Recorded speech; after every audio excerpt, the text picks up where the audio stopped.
Hey Jackson, curious about our water system? Join the Jackson Water Academy to get the inside scoop on our water and sewer operations. 3 sessions, 3 months, and a whole lot of hands-on know-how. You'll even get a behind-the-scenes tour of the O.B. Curtis Water Treatment Plant. So if you're ready to dive in, head to jacksonwater.com/water academy or give us a ring at 601-500-5200 to apply. But hurry, spots are going fast. Hello, everyone. Thank you so much for joining me for WLBT Plus. My name is Kara Shirley, and I am your digital news desk host, continuing our series of interviewing the mayoral candidates for the city of Jackson. And today we have independent candidate Rodney DePriest joining us. Thank you so much for coming and taking the time to spend a little bit of time with us. Glad to be here, Kara. Really appreciate the opportunity. So for the viewers who are watching right now who may not be familiar with you, why don't you take a second to introduce yourself? Well, Jackson is home. I was born in Jackson in 1966, and my family lived over off Robinson Road, close to Westland Plaza. And I'm married to Becky. Next week will be 38 years of marriage. Congratulations. Actually became my girlfriend when I was 14 years old, so we have a long history. And Becky grew up in South Jackson. She lived on Woody Drive and is a Wingfield High School graduate. Mm-hmm. We have two adult sons as well. 2 adult sons. So you've been pretty much in Jackson your entire life. And well, when I was 10, my family moved to Clinton for my dad to get closer to work. And so I graduated from Clinton High School, graduated from Mississippi College, started my business career in Clinton, and then served on the Board of Aldermen in Clinton. Was elected when I was 26 years old in 1993 and served 2 terms there. So, and then from there, just working in the private sector after that. Right. Well, when I graduated from college, my education's in accounting, and did not want to be a professional accountant, and pretty quickly started a small construction business, and spent over 20 years owning and operating that business along with another company that I was partners in, and did that until 2012. And in 2012, Trustmark Bank contacted me, asked if I would manage their properties, construction, development, and I did that from 2012 until 2021. And in the midst of the construction career is when I was on the Board of Aldermen in Clinton from 93 to 2001. Yeah. So you were in politics, got out of politics, and now you're jumping back in the proverbial fire. So tell us, why do you want to be mayor of Jackson? It's really not anything that I would have ever expected Rodney to have been led into, but that when I use the word led clearly, because it's been a spiritual journey for my wife and I to get here. But in 2021, when I left Trustmark, I was pretty quickly, God just put violence in Jackson on my heart, and started looking around the country. Friends sent me information on initiatives that have been used around the country, things that have been effective. And I was able to make contact with a pastor in Boston, Massachusetts that had success around the country and helping with that. And so I started, it kind of pricked my heart, and I felt like we can do this here, and pretty quickly recognized that if I wanted to be part of a solution, that I needed to earn the right to be part of a solution. And in conversations with Reverend Brown and others, just recognized that I just needed to move around the city and make friends and build relationships and build trust. So I've had a period of over 3 years that what my pastor friends refer to it as a ministry of presence, just being present. And after 3 years of just being present and meeting people and getting to know the city in a way that I had never known before, just gradually, friends started asking me to consider it. But at the end of the day, it was just a very clear leading spiritually for Becky and I that we just felt like this was what God had for us right now. And I'll be very clear. I'm not going to tell you that God told me to run and God told me I would win. God told me to run. And this is a journey of obedience. But we're very excited to see what comes from it as we just go down this path of obedience. And you called it a ministry of presence that you say that you've had here, or that people are saying that you've had here in Jackson. So tell us about some of your community involvement here.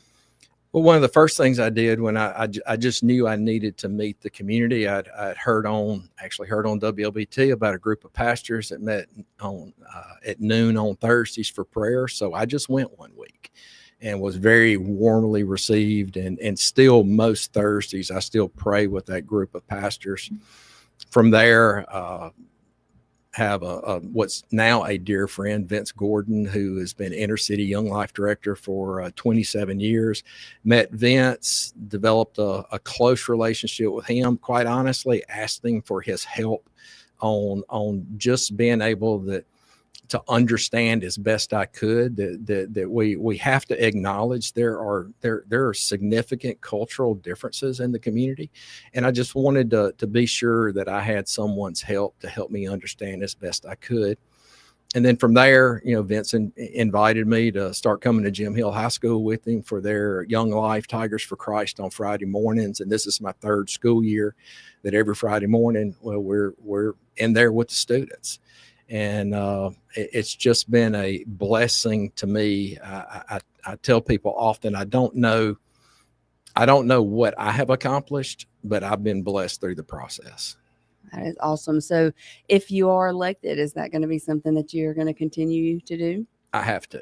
I've had a couple of people tell me that you need to enjoy it while you can. You're not going to be able to do all this later, and recognizing that Rodney's view of sustainable improvement in our city involves a heart change, involves touching our youth and touching not just youth, touching the city with a heart change. That why would I allow the details and the stresses of City Hall take me away from the kind of things that are going to make eternal difference for people? That is awesome. Well, tell us, as you are out there on the campaign trail talking to the citizens of Jackson, what are you hearing as some of their top concerns? I think the number one thing you're going to hear is the violence issue. Violence, and most all candidates are talking about it. We're going to talk about infrastructure. We're going to talk about blight, and we just have to get to the point that our children can feel safe playing in the front yard again. That our parents and grandparents can sit on the front porch and be comfortable. And but the violence piece is what got me started on this journey. There's far more things that have to be dealt with as far as the city is concerned, but that has to be number one. What are your plans to combat the violence? I've said this in every interview. The crime numbers are going down in the city of Jackson. We track them here. We know that they are going down, but they're not going down a lot, but they are on the downward slope. How are you going to help continue that progress? Well, we acknowledge the good work that Chief Wade and his team are doing, and the collaboration that he has with other agencies in the area, whether it's the sheriff's office, whether it's Capitol Police, whether it's FBI, DEA, U.S. Attorney, all those things. And I credit him with the team and the camaraderie that has been built for the improvement that's being seen. And I readily acknowledge that improvement. But if we go back just a few years, we're still violence is far more common in our community than it was 10 years ago, 6 years ago. And we're excited to see the improvement. But Rodney's really not interested in a term as mayor where we don't have sustainable results.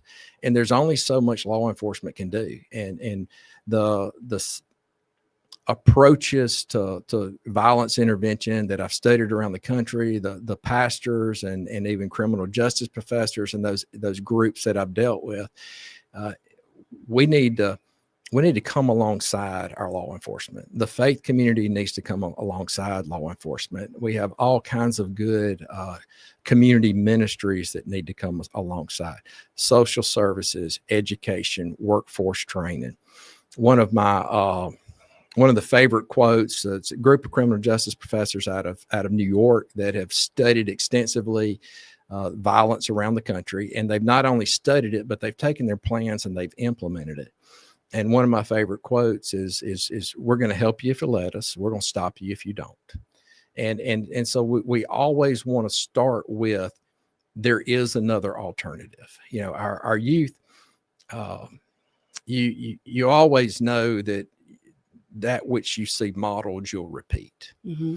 And I think that's far too common for our youth, that they get caught up in an environment, and we need to show them there's another way. We need to show them that there are other opportunities. And if we're going to ask them to step out of whatever group or gang or whatever may be pulling them in, we need to give them a viable alternative. And that's going to be whether it's recreation or whether it's a good job or whether it's, just a look at there are things other than what you see right here in your neighborhood. It's just critical that we offer them those opportunities.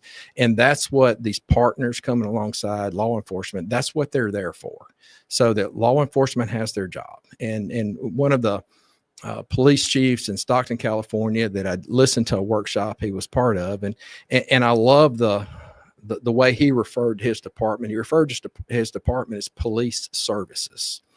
Because when you look at what our police department does day in and day out, absolutely law enforcement is a critical part of it, but they provide all types of services beyond just the law enforcement. And we need to come alongside them. I don't think for a moment that it's Jackson Police Department's fault that we have the violence issue in Jackson. If I want to lay that on anyone, I would lay it on the faith community. I would lay it on people like me, that men not being present, men not stepping up and having the active role that we should in the youth in our community. You said the faith community coming alongside them. Give me some actionable steps that are in your plan for that to happen. Well, we could talk far more than the 30 minutes we have, but what the very first thing that I saw a group of pastors do, it was in Boston, Massachusetts. This was in the late 90s, so it's been 25 years ago. But they got fed up with the violence, and the first thing they did was as pastors, they went into the schools. But it didn't take them long to realize the young people they needed to reach weren't in school. And they literally started walking the streets of Boston from 10 p.m. to 2 a.m. on Friday night in the most crime-ridden areas.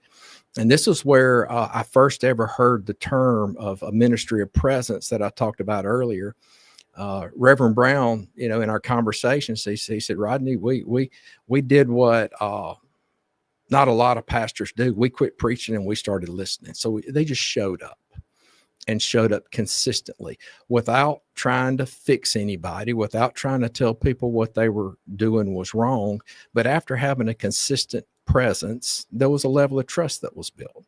And that led to real life conversations where pastors and gang leaders or pastors and drug dealers were genuinely talking with each other and trying to understand, which led to drug dealers on one side of a table and police officers on the other side of a table and just having a conversation. And so from there, it really, it produced great results. And I want to be quick to say it wasn't just the pastors that produced the results in Boston. It was the collaboration with the law enforcement and the social services and the groups that could provide jobs and job training and all of that. Well, let's talk about another area of issue here in the city of Jackson, and that would be our roadways. It's one of the big problems that we've heard a lot of people speak about with the potholes, lights. I mean, we could just go on and on. So do you have a plan to fix that, to help fix the infrastructure of Jackson, really? The first thing we have to do is hire a public works director. We have to get a professional public works director. I of course, my education is in accounting, but my career has been in construction and facility management and restoring things. And I'm a firm believer that our public works director doesn't have to be an engineer. They've just got to be a great manager with an aptitude for the subject matter. And I can go back and look at my tenure on the Board of Aldermen in Clinton. 30 years ago, we were building a new sewage treatment facility. We were rehabbing water lines. We implemented a pavement management system that gave you all the criteria that are needed, from maybe just this street only needs a crack seal to this street needs overlay, all the way down to it's a reconstruction project. And it gives you the criteria, the engineering basis for making those decisions. And we all know resources are going to be short. I'm not going to begin to act like that in the first 4 years that all these streets are restored. But being that resources are short, we've got to be sure that we look for efficiencies in all areas to be sure that we can adequately fund the infrastructure, the law enforcement, all the different things that we need to be talking about. And you talk about the resources. How do you propose to bring in those resources into the city of Jackson, whether that be businesses coming in to offer jobs or whatnot? What are your plans for that? Well, I'll sound like a broken record here. If we want economic development and we want job growth in Jackson, we have to take care of violence. We have to take care of infrastructure. I'm a firm believer that business makes the best decisions for how business can be successful, and the city's role is to provide the environment that is conducive for businesses to be successful. If customers don't feel safe, businesses are going to be hesitant. If there are water issues or street issues, business has to see the city doing things well to have the confidence, because it's a major investment. And it's just critical that those two things, whether we're talking about economic development, whether we're talking about quality of life, we're not going to have either of those at the level that the residents deserve without first addressing violence and addressing the infrastructure. How addressing the violence, addressing the infrastructure, how do you plan to include the community in your decision-making process with everything that has to happen? Well, our campaign theme, and it's more than a theme. It's my heart, is better together. We're living in an environment that is too polarized, that based on political ideologies, we don't cooperate. And we have to get past that. And what, as I've made an effort to move around the city and to do as best I can to understand what's other perspectives in Jackson realize are like, I have realized that that without all the perspectives at the table, that if Rodney just brings his perspective to the table, it's an incomplete perspective. And it takes others that have different life experiences who have different perspectives on things to get the true picture of what we want to do. As I said earlier, I'm not interested in 4 years as mayor to do things just the way I want to do them, all for it potentially to be undone in 4 years. I want to build the collaboration. I want to have the cooperation. I want us to have people sitting at the table together who normally don't sit together. Now, that doesn't mean that we have to agree to be at the table together. We have to acknowledge we're oftentimes not going to agree, but it can't keep us from having the conversations. There's been a real lack of trust in the administration with Jackson amongst the citizens. At least that's one thing that we are hearing from the citizens of Jackson, losing trust in the administration, as well as on the state level, losing trust in Jackson. How do you propose to regain that trust? Well, first off, trust takes time. And we have to invest the time if we want to start with the residents. You know, we need to mean what we say. We need to say what we mean. And I know that's oversaid, but we have to acknowledge the things that maybe we haven't done well. And when I say we, you'll never see Rodney pointing back in the past and acting like something is somebody else's fault. Whether it's somebody else's fault or not, I think the question is what is our responsibility today?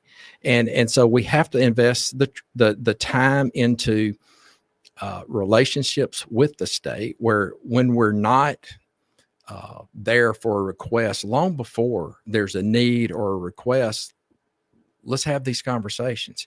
And the only way to be credible is to start with what have we not done well? If there's an issue between the city and the state, what could we have done different? How could we have handled a situation better? What can we do to acknowledge this may not have been handled well? This may have, quite honestly, just been a mistake, but here's what we're doing about it, and here's how we're moving forward. And I think when we look at our own house first and we try to do as best we can with what's ours, then it gives you credibility, and trust comes, on the heels of credibility.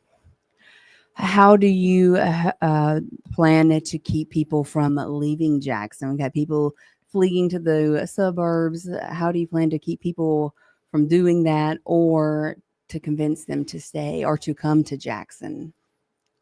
You can probably answer that for me. Violence and infrastructure.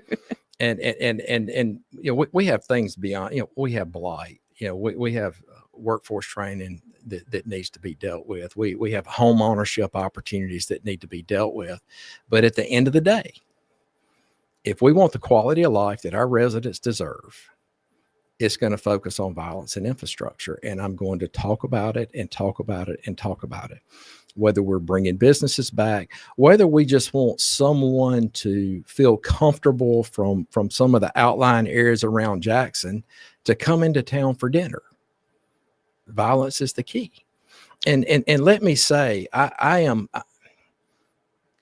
am convinced, and research across the country demonstrates it, that even in the cities that are viewed as the most violent in the country, hardly anyone's actually violent.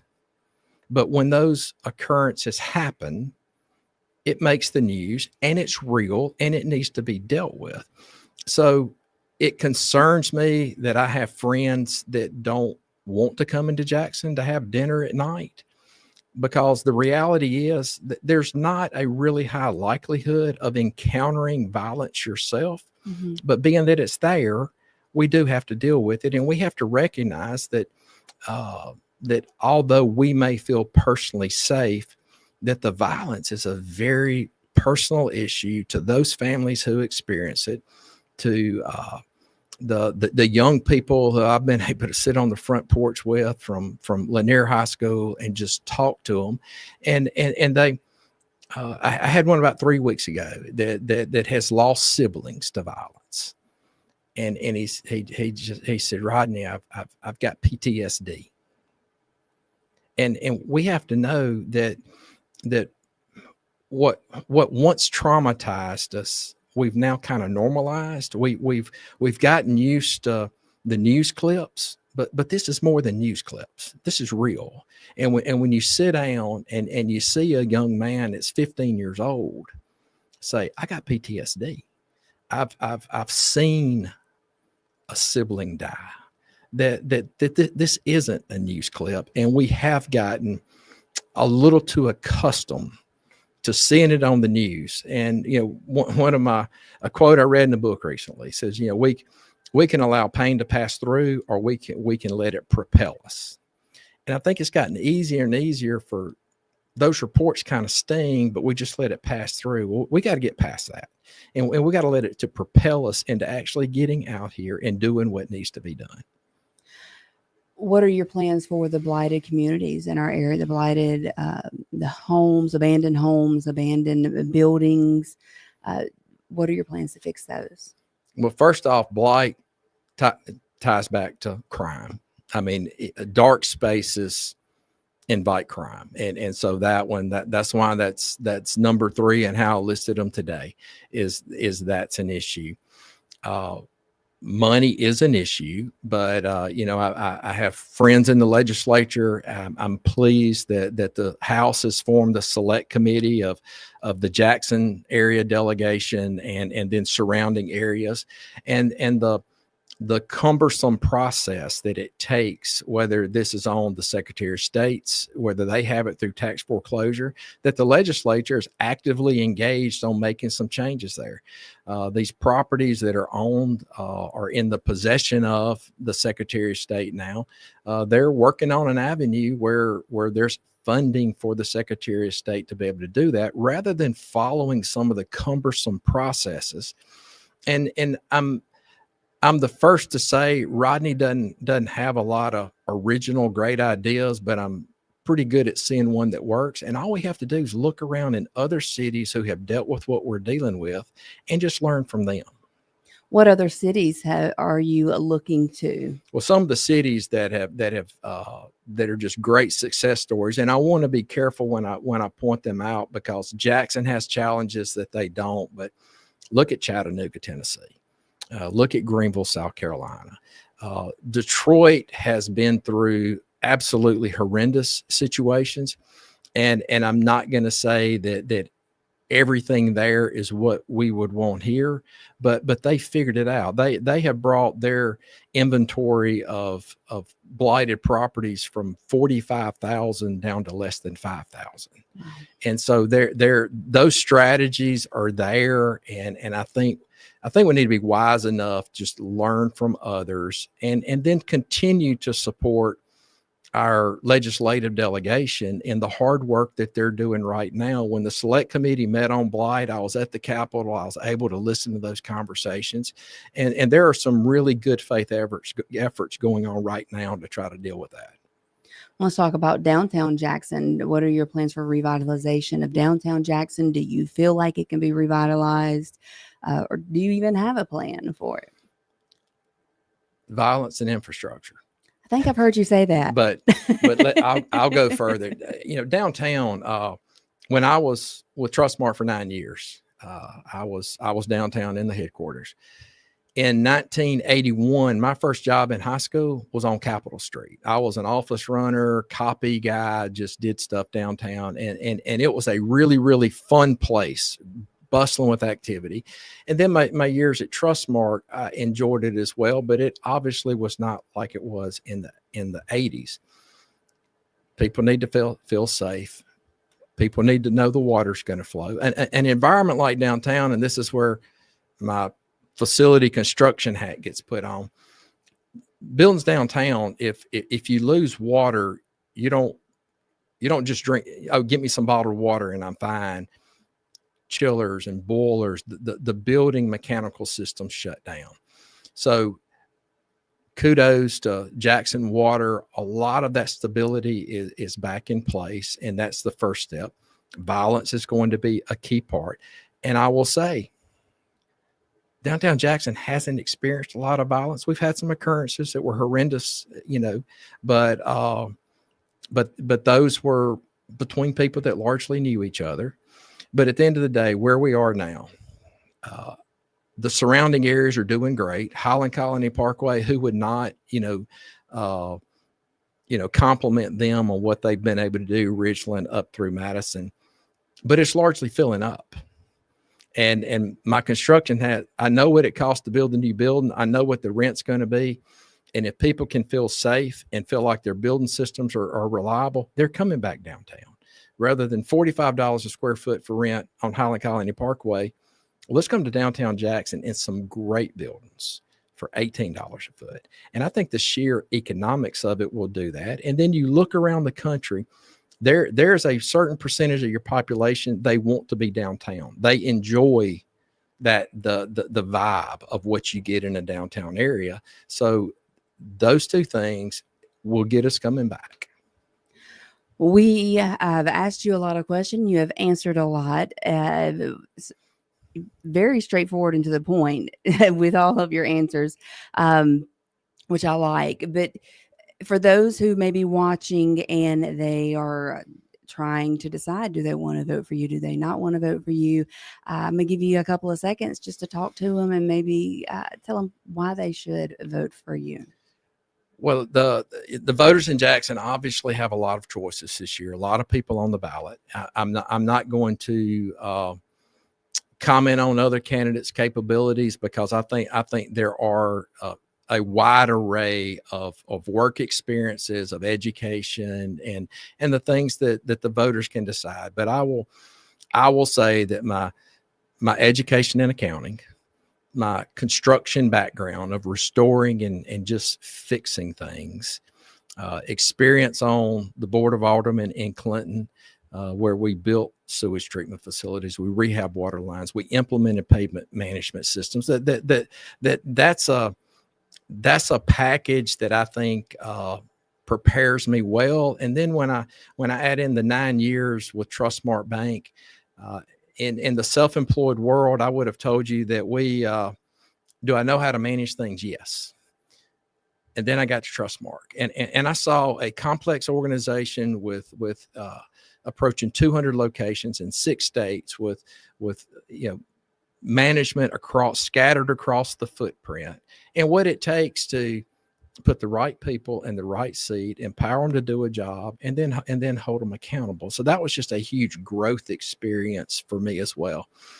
But the part that got me in the race is my last 3 years of getting to know this city in a way that I haven't known this city. The conversations on the front porch with the 15-year-olds of just what it's like in your neighborhood. And then when we don't just ask them that, but we ask them, what are your ideas? How could we help you make this place better? They just light up. And Reverend Brown out of Boston that I've already mentioned, he has a quote. It's not original to him, but that's who I heard it from, of, that which you do for me, without me, you do to me. And none of us like for things to be done to us. So we need to, whether we have a young person involved in crime or someone who just has a terrible home life, we need to engage them in the conversation. We need to be sure we understand, instead of what's so easy for us to do. We got a lot of well-meaning intentions that we've had over the years where we just sit back and we come up with a plan to how we're going to go fix this without ever actually engaging those that are closest to the problem. And another one of the quotes that means so much to me is, those closest to the pain often best know the solution. So why don't we talk to those that are experiencing the pain. Why don't we get people at the table who normally aren't at the table together? And let's move forward with those conversations. So whatever improvement we see, we do it in a manner that's sustainable. How can people get in touch with you if they want to volunteer for your campaign, donate, to get a bumper sticker or a yard sign or anything like that? The easiest thing is our website. It's DePriestforMayor.com. Some people use the number 4. We spelled it out, FOR. So it's DePriestforMayor.com is the easiest way to reach us.